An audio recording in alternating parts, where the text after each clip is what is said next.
आइए जानते हैं भगवान शिव और सती के बारे में। एक बार सती और शिव कैलाश पर्वत पर बैठे हुए थे और परंपरागत बात कर रहे थे। उसी समय आकाश मार्ग से कई विमान कनखल की ओर जाते हुए दिखाई पड़े। सती ने उन विमानों को देखकर भगवान शिव से पूछा, प्रभु, ये सभी विमान किसके हैं और कहाँ जा रहे हैं? भगवान शिव ने उत्तर दिया, आपके पिता ने बड़े यज्ञ का आयोजन किया है। समस्त देवता और देवगणनाएं इन विमानों में बैठकर उसी यज्ञ में सम्मिलित होने के लिए जा रहे हैं। इस पर सती ने दूसरा प्रश्न किया, क्या मेरे पिता ने आपको यज्ञ में सम्मिलित होने के लिए नहीं बुलाया? भगवान शिव ने उत्तर दिया, आपके पिता मुझसे बैर रखते हैं, फिर वे मुझे क्यों बुलाने लगे? सती मन ही मन सोचने लगी, फिर बोली, यज्ञ के इस अवसर पर अवश्य मेरी सभी बहनें आई होंगी। उनसे मिले हुए बहुत दिन हो गए हैं। यदि आपकी अनुमति हो तो मैं भी अपने पिता के घर जाना चाहती हूँ। यज्ञ में सम्मिलित हो लूंगी और बहनों से भी मिलने का सुअवसर मिलेगा। भगवान शिव ने उत्तर दिया कि इस समय वहां जाना उचित नहीं होगा। आपके पिता मुझसे बैर रखते हैं, हो सकता है वे आपका भी अपमान करें। बिना बुलाए किसी के घर जाना उचित नहीं होता है। इसी पर सती ने प्रश्न किया, ऐसा क्यों भगवान? भगवान शिव ने उत्तर दिया, विवाहिता लड़की को बिना बुलाए पिता के घर नहीं जाना चाहिए, क्योंकि विवाह होने जाने पर लड़की अपने पति की हो जाती है। पिता के घर से उसका संबंध टूट जाता है। लेकिन सती पीहर जाने के लिए हट करती रही, अपनी बात बार बार दोहराती रही। उनकी इच्छा देखकर भगवान शिव ने पीहर जाने की अनुमति दे दी। उनके साथ अपना एक गण भी साथ में भेज दिया। उस गण का नाम था वीरभद्र। सती वीरभद्र के साथ अपने पिता के घर गई। घर में सती से किसी ने भी प्रेम पूर्वक वार्तालाप नहीं किया। दक्ष ने उन्हें देखकर कहा, तुम क्या यह मेरा अपमान कराने आई हो?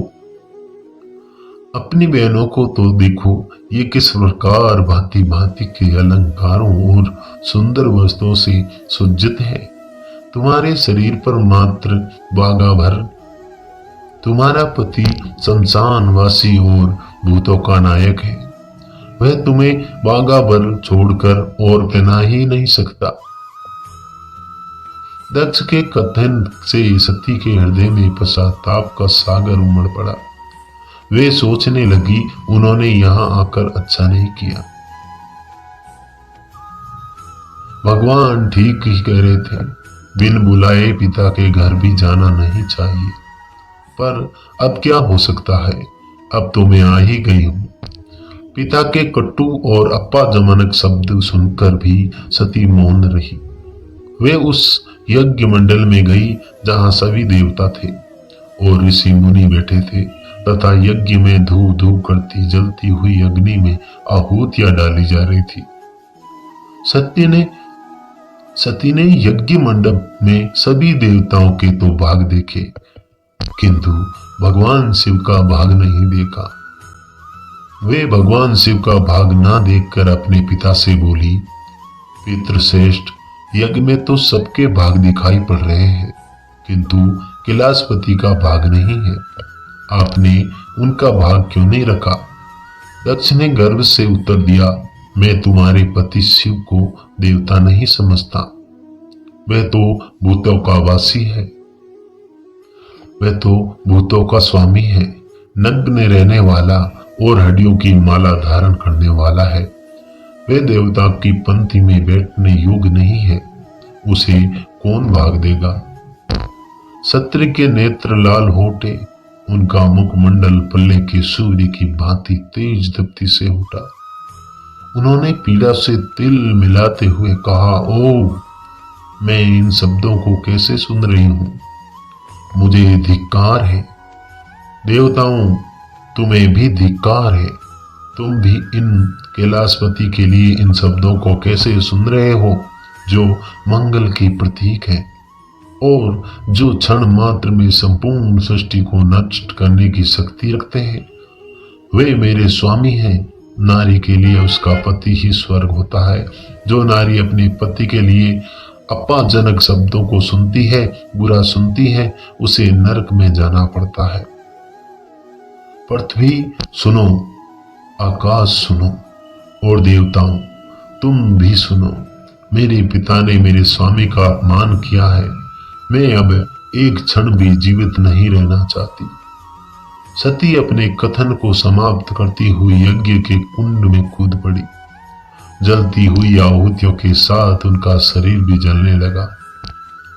यज्ञ मंडप में खलबली पैदा हो गई, हाहाकार मच गया। देवता उठकर खड़े हो गए। वीरभद्र क्रोध से कांप उठे। वे उछल उछल कर यज्ञ का विध्वंस करने लगे। यज्ञ मंडप में भगदड़ मच गई। देवता और ऋषि मुनि भाग खड़े हुए। वीरभद्र ने देखते ही देखते दक्ष का मस्तक काट कर फेंक दिया। समाचार भगवान शिव के कानों में पड़े। वे प्रचंड आंधी की भांति कन खल जार पहुंचे। सती के जले हुए शरीर को देखकर भगवान शिव ने अपने आप को भूल गए। सती के प्रेम और उनकी भांति ने शंकर भगवान को मन को व्याकुल कर दिया, और शंकर के मन को व्याकुल कर दिया जिन्होंने काम पर भी विजय प्राप्त की थी, और जो सारी सृष्टि को नष्ट करने की क्षमता रखते थे। वे सती के प्रेम में खो गए। वे शुद्ध हो गए। भगवान शिव ने उन्मत्त की भांति सती के जले हुए शरीर को कंधे पर रख लिया। वे सभी दिशाओं में भ्रमण करने लगे। शिव और सती के इस अलौकिक प्रेम को देखकर पृथ्वी रुक गई, हवा रुक गई, जल का प्रभाव ठहर गया, और रुक गई देवताओं की सांसें। सृष्टि व्याकुल होती। सृष्टि के प्राणी पुकारने लगे, त्राहिमाम त्राहिमाम। भयानक संकट उपस्थित देखकर सृष्टि के पालक भगवान विष्णु आगे बढ़े।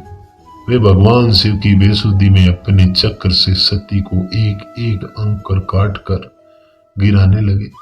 धरती पर कान संस्थानों में सती के अंग कट कट गिर गए। जब सती के सारे अंग कटकर गिर गए तो भगवान शिव पुनः अपने आप में आए। जब वे अपने आप में आए तो पुनः सृष्टि के सारे कार्य चलने लगे। धरती पर जिन 51 संस्थानों में सती के अंग कट कट गिरे थे, वे ही संस्थान आज शक्तिपीठ